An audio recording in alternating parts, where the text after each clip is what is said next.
السلام عليكم، مرحبا بكم مره اخرى معنا في القناه.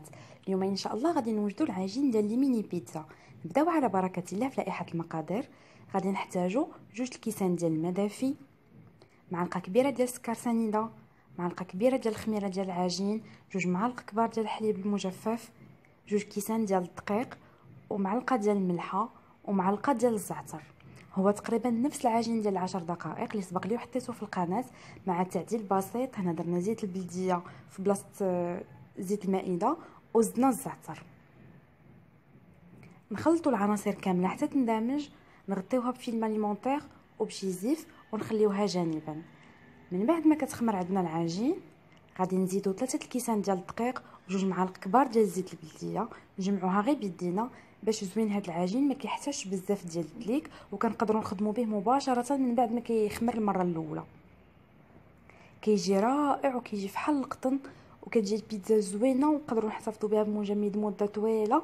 وقت ما بغيناها كنجبدوها كنعمروها وندخلوها الفران غير يذوب الفرماج. ها هو العجين ديالنا بعد ما وجد، كنقدروا نقرصوه بيدينا كيف ما نقدروا نقرصوه بالمدلك. كنثقبوا العجين كامل بالفرشيط. هاد الطريقه كتجي اسهل من نبقاو تنقطعوه صغيور عاد نثقبوه. كنثقبوا العجينه كامله، كناخذوا شي دائره اولا شي غطا ديال شي علبه ولا كاس، وكنقطعوا الدوائر على حسب القياس اللي بغينا. كنقطعوا العجين كامل. في هذا الوقت كنكون سخنا الفران على 200 درجه حيت ما نعاودوش نخليوه يخمر.